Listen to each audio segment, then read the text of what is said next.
Please subscribe to our YouTube channel and press the bell icon for the latest updates.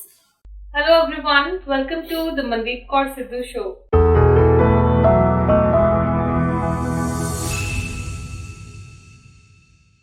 आज हमारे साथ मौजूद हैं Mayank Tiwari and he is the managing partner for concept factory.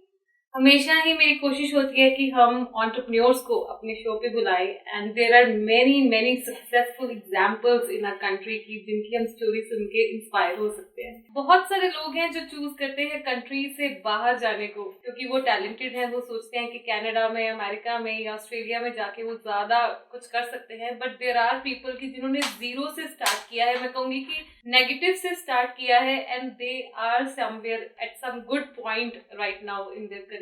तो ऐसे ही एक एग्जांपल मैं कहूंगी, ऐसी एक पर्सनालिटी है मयंक और आज हम बात करेंगे मयंक से। तो Mayank, welcome to the show. Thank you. So I also want to share कि मयंक मेरे क्लासमेट हैं। So we studied together. हमने ग्रेजुएशन जो है वो इकट्ठे किया है एलपीयू में and I feel very proud to host my own classmate की जो एक सक्सेसफुल एग्जांपल है। करंटली मयंक कॉन्सेप्ट फैक्ट्री नाम की कंपनी चला रहे हैं इन मोहाली। तो सबसे पहले अपने बारे में बताएं कि from where you started up to your academic. Thank you Mandeep for this wonderful opportunity इस शो में आने के लिए, शो का पार्ट होने के लिए।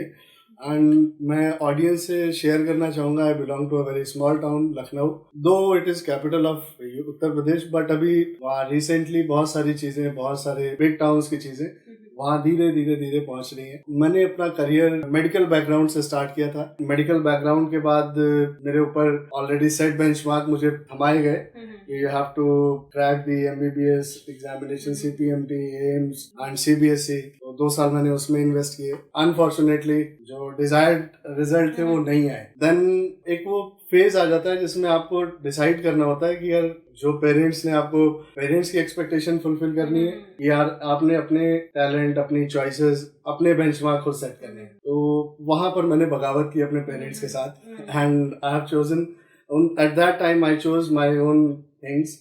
मैंने अपने खुद के बेंचमार्क्स डिसाइड किए, ये बनाने हैं और ये अचीव करने हैं। और मैं लखनऊ से without any relative, without known, without any uncle aunty Punjab आ गया एक फ्रेंड के साथ और यहाँ पर LPU में मुझे एडमिशन मिला। एंड जब मैं LPU में आया तो मेरा जो स्ट्रीम मैंने चुनी थी दैट वाज बीटेक बायोटेक्नोलॉजी के लिए मैं आया। लेकिन एक दिन मैं जो एडवांस टोकन फीस थी वो एक दिन डिले हुई और जो लास्ट सीट थी वो चली गई मेरे हाथ से। तो I was left with no option. मुझे एक काउंसलर ने बोला यार आप MBA ही करना है आपने अगर बीटेक के बाद, तो go with BBA plus MBA integrated program, आपका 1 साल और बचेगा। तो I took the deal. Offer अच्छा लगा, 1 साल डिस्काउंट का। तो वहां से जर्नी स्टार्ट हुई। सबसे बड़ा जो चैलेंज था मनदीप मेरे सामने वो ये था कि मुझे पंजाबी लैंग्वेज नहीं आती थी। बैरियर को मैं ब्रेक करके यहाँ पहुंचा था। मुझे BBA के बारे में कुछ नहीं पता, पंजाब के बारे में कुछ नहीं पता, पंजाबी कल्चर के बारे में नहीं कुछ पता, और हॉस्टल में मुझे अपना सर्वाइवल भी इंश्योर करना था। जस्ट कि डिफरेंट एनवायरनमेंट में डिफरेंट कल्चर, जहाँ पर मल्टीलिंगुअल लोग, पंजाब का कल्चर, पंजाब के लोग ये एक्सपेक्ट कर रहे थे कि यार एटलीस्ट इस बंदे को पंजाबी आनी चाहिए। तो फर्स्ट थिंग जो मेरे लिए बेंचमार्क था, मुझे था कि यार ये किसी तरह मुझे पंजाबी माइंडसेट, पंजाबी कल्चर ये मुझे लर्न करना होगा। तो दैट वाज फर्स्ट माइलस्टोन जो मैंने अचीव किया विद इन हॉस्टल। 40,000 स्टूडेंट्स के बीच में LPU का फर्स्ट बैच। मेरे अंदर जील थी कि I have to create some benchmarks. वो academic plus co curricular activities का मेरे पास थोड़ा सा बैकग्राउंड था जिसने मुझे हेल्प किया। मेरी कुछ को करिकुलर एक्टिविटीज में रेगुलर पार्टिसिपेंट रहा, जिससे मैं धीरे धीरे फिल्टर करते हुए 40,000 की भीड़ में मैं धीरे धीरे ऊपर पिरामिड में पहुंचता गया। विद इन अ ईयर कुछ रिवॉर्ड्स, कुछ एनुअल फंक्शन में कुछ इनके सर्टिफिकेशंस वो मिले।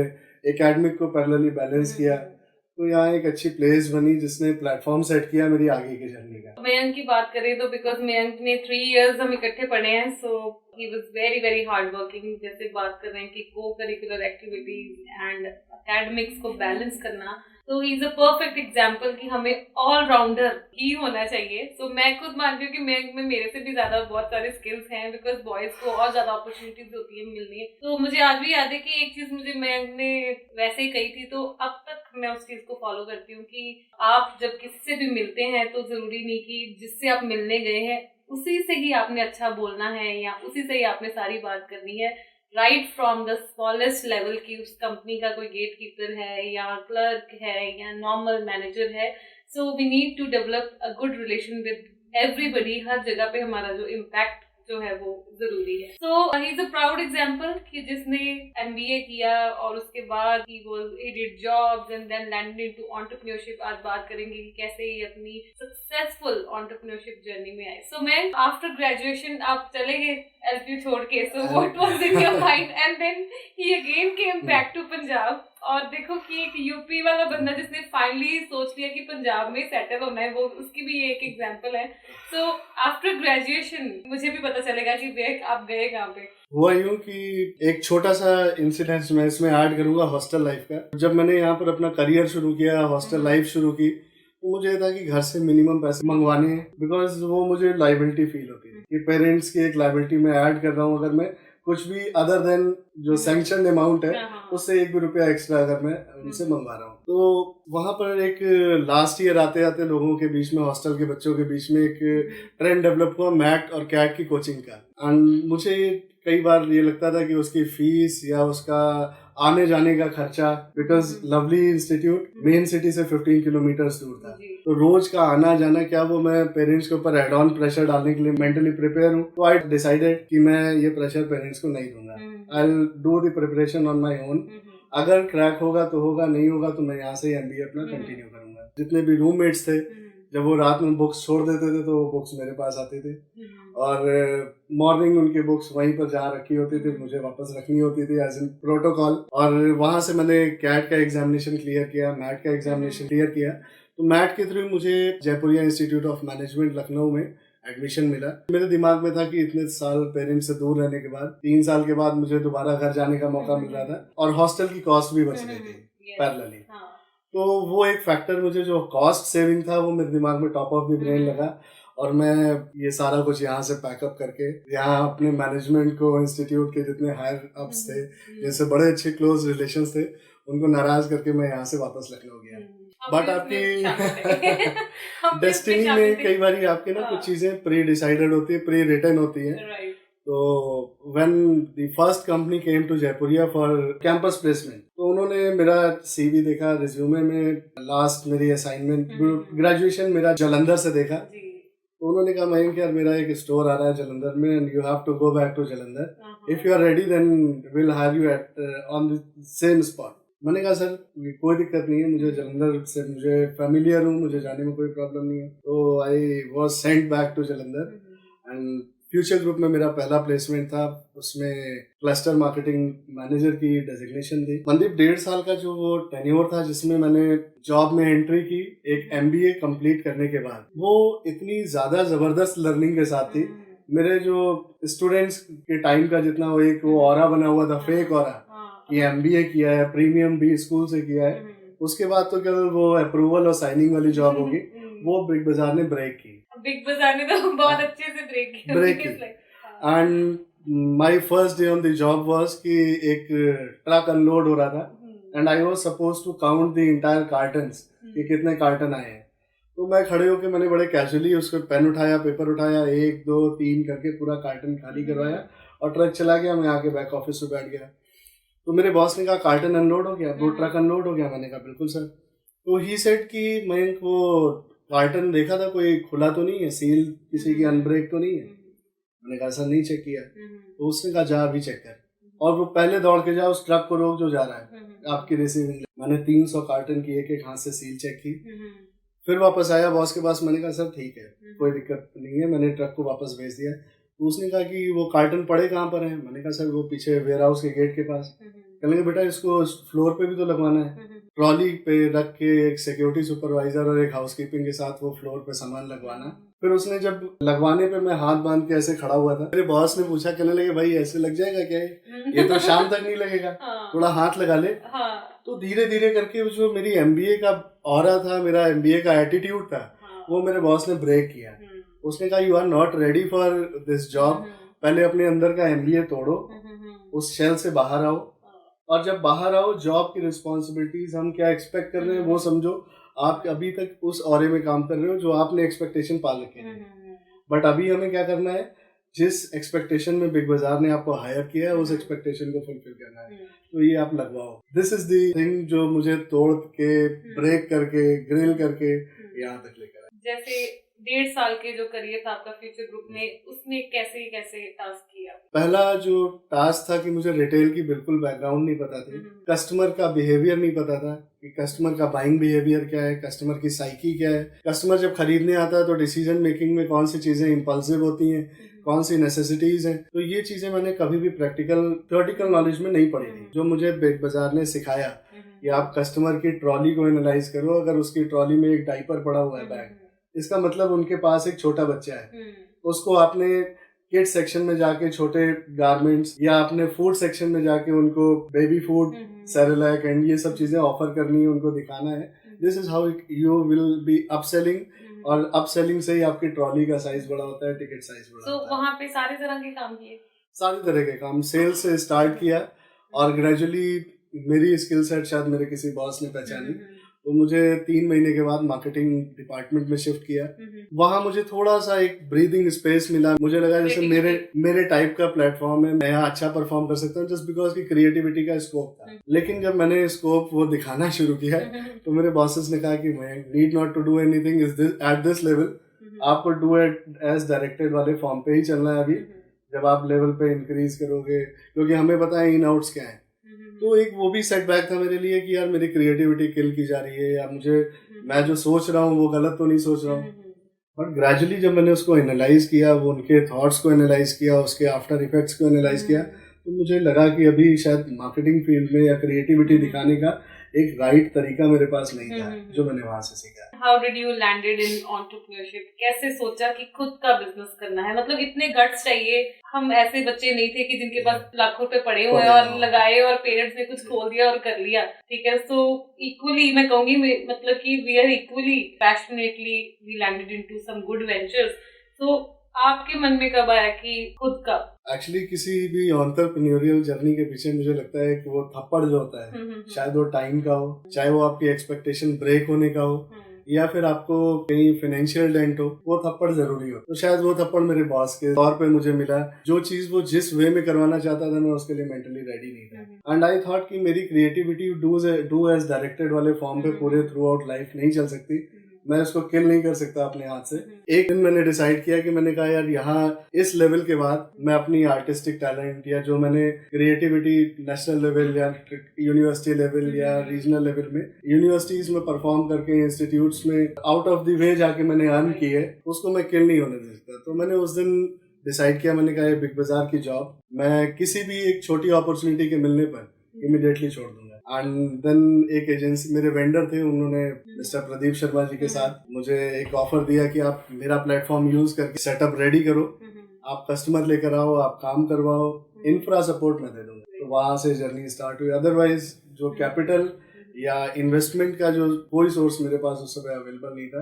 अगर शायद सिंगल हैंडेडली या सोलली करना होता तो ये जर्नी अभी 2 साल 3 साल पीछे होती। तो वही कि Mayank is a very fantastic example. अगर मैं बात करूं कि जीरो से, नेगेटिव से शुरू होके भी आप कहीं पे लाइफ में पहुंच सकते हैं।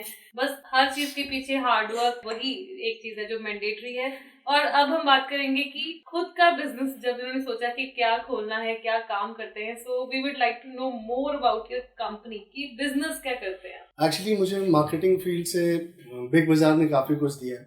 मुझे एलिमेंट्स की नॉलेज दी कि marketing, branding, campaign designing and एक अच्छा फुटफॉल अट्रैक्ट करने के लिए क्या क्या चीजें आपको चाहिए, उसकी ऑन ग्राउंड नॉलेज मुझे बिग बाजार से हुई। मुझे फील आया कि अगर मैं बिग बाजार के लिए या फ्यूचर ग्रुप के लिए इनोवेटिवली, मैंने कोट करना चाहूंगा मनदीप, सॉरी ब्रेक करके, कि मेरा जो फर्स्ट कैंपेन था बिग बाजार में, जो मैंने विद इन शायद 7 या 8 डेज में without any resource, any financial support future group के कंडक्ट किया था, वो पैन इंडिया नंबर 1 था। एंड उस एक्टिविटी के बाद मुझे रियलाइज हुआ कि शायद मैं अपने पोटेंशियल को अंडर जज कर रहा हूँ, अंडर एस्टिमेट कर रहा हूँ, और जो चीज मैंने सोची वो अगर पैन इंडिया लेवल पे नंबर 1 जा सकती है इतने बड़े प्लेटफॉर्म पे, तो मैं अगर किसी एक छोटे क्लाइंट को कुछ सजेस्ट करूंगा, रिकमेंड करूंगा, तो वो वंडर्स क्यों नहीं क्रिएट होंगे। तो ये एक मोटिवेशन था पीछे। तो मैंने अपना जो बिजनेस स्टार्ट किया that was wholly solely of branding thing. Thought लेकर आया था। ब्रांड को मशहूर कैसे करना है कि कोई भी आपका कोई शॉप है, कोई आपकी कंपनी है, बड़ी कंपनी है, so it's like he can always give you ideas कि ब्रांडिंग कैसे करना है, कस्टमर तक कैसे पहुंचना है। आप अपने आप को मार्केट में अपनी प्रेजेंस को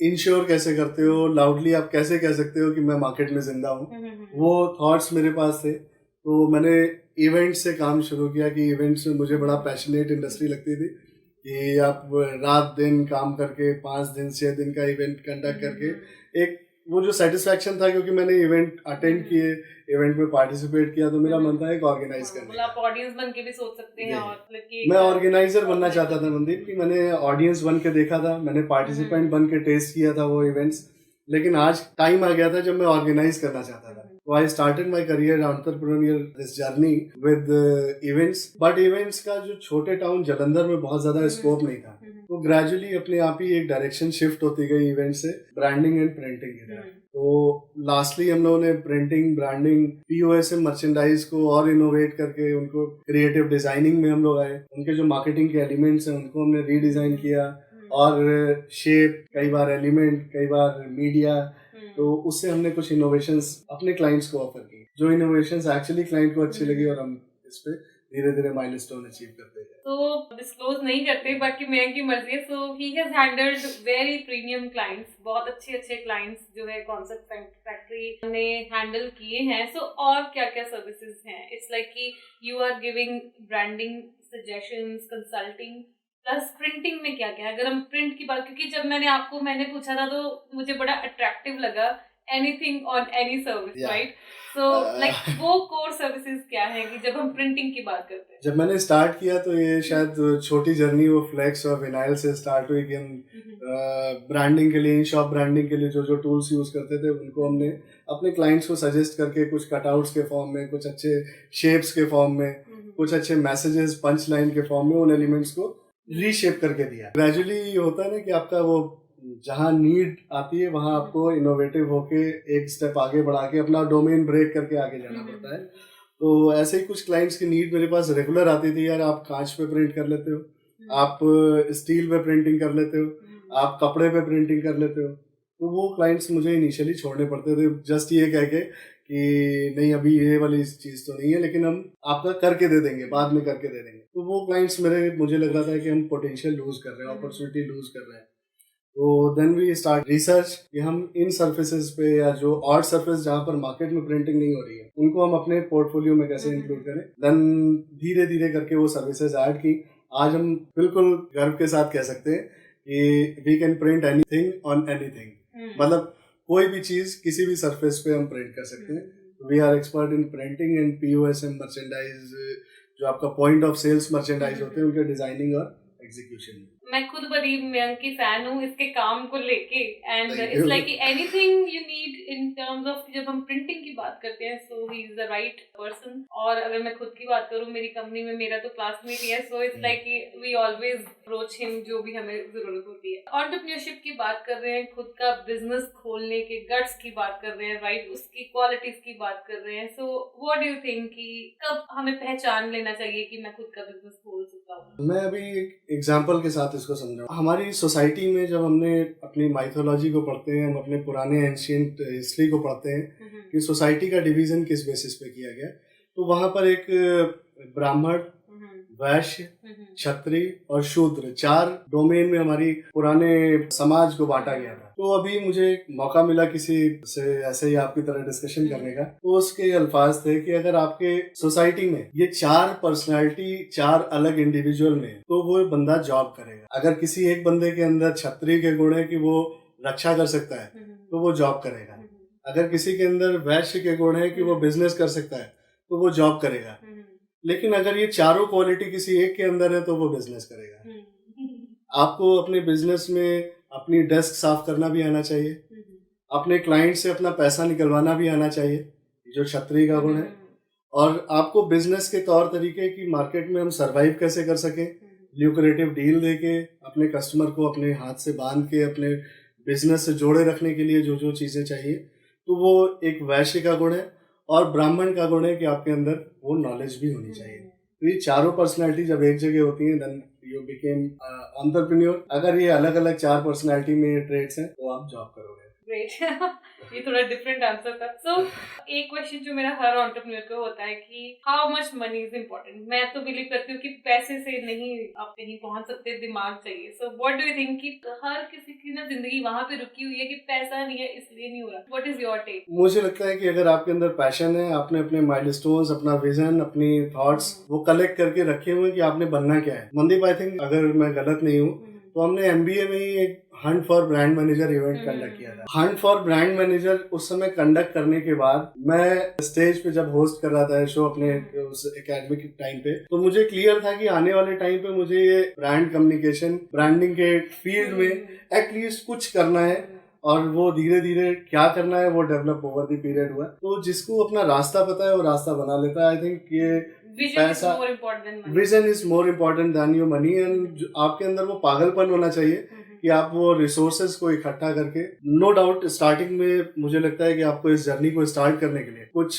कॉम्प्रोमाइजेस, कुछ सैक्रिफाइसेस, कुछ अपनी एस्पिरेशंस को शिफ्ट करना वो जरूर करना पड़ता है। कई बार मुझे अगर लगा कि शायद मैं 100% प्रॉफिट गेन करूं, नहीं कर पाया, मैंने अपना बहुत मोटा अमाउंट प्रॉफिट का किसी को ले ऑफ किया एट कॉस्ट की मुझे वो वहां से इंफ्रा सपोर्ट, वहां से कैपिटल सपोर्ट, वहां से। तो ये जर्नी जो थी वो कैपिटल और लोकेशन, क्लाइंट, इससे रुकी नहीं। इससे हम ग्रिल करते गए, एक्सप्लोर करते गए पैसे से और कैसे बढ़ सकते हैं। So my last question, so how you, क्योंकि एंटरप्रेन्योर्स की लाइफ ना होती कि 24 घंटे दे आर एक्टिव, खास करके जो अर्ली एज एंटरप्रेन्योर्स हैं। एक तो होते कि जिन्होंने 20 साल 30 साल काम कर लिया अपनी लाइफ में एंड देन दिस थिंक कि अब हम ये करें। बट जो बिल्कुल अर्ली एंटरप्रेन्योर्स हैं उन्होंने तो अभी बहुत कुछ अचीव करना है, बहुत कुछ करना है, फैमिली संभालना है। So how you are managing work life? इसमें मैं जैक मा का एक कोटेशन कोट करूंगा। मैं उनका एक इंटरव्यू पढ़ रहा था, उसमें उन्होंने कहा कि मैंने पूरी जिंदगी अपने कोई भी इनोवेशन, कोई भी नया